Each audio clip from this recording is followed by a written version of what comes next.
గుండె మీకు చాలా ఫాస్ట్గా కొట్టుకుని తేలిమో ఇవన్నీ ఇగ్నోర్ చేయకండి. నమస్తే అండి, నేను మీ doctor Pavan Kumar Reddy, consultant international కార్డియాలజిస్ట్ని మన యూనియన్ హాస్పిటల్స్ విజయవాడలో పనిచేస్తున్నాను.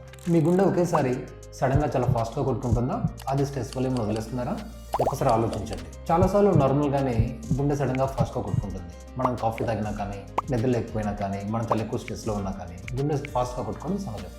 అలా కాకుండా ఉన్నట్టుండిగా సడన్గా హార్ట్ చాలా ఫాస్ట్గా కొట్టుకోవడం, చాలాసేపు గంట, 2 గంటలు, 3 గంటలు తగ్గకుండా ఉండడం, మీ గుండె మీకు చాలా ఫాస్ట్గా కొట్టుకుని తేలిమో ఇవన్నీ ఇగ్నోర్ చేయకండి. వీటితో పాటు జనరల్ కళ్ళు తిరగడం కానీ, గుండెలో నొప్పి కానీ, ఆయాసం కానీ వస్తే కనుక ఇది గుండెకి సంబంధించిన లక్షణాలు అవ్వచ్చు. సో ఇలాంటి సైన్స్ అన్ని హార్ట్ రిథమ్ డిస్టర్బెన్సెస్ వల్ల వచ్చే సంకేతాలు. సో మీరు ఇలాంటి సంకేతాలు ఇగ్నోర్ చేయకుండా దగ్గరున్న హాస్పిటల్కి వెళ్ళి ఈసీజీ తీయించుకొని హార్ట్ రిథమ్ సరిగ్గా ఉందా లేదా, గుండె వేగంగా కొట్టుకుంటుందా, హార్ట్ రిథమ్ డిస్టర్బెన్సెస్ ఏమి ఉన్నాయా అని చెక్ చేసుకుంటే మనకి గుండె దడ ఎందుకు వస్తుందో క్లారిటీ వస్తుంది.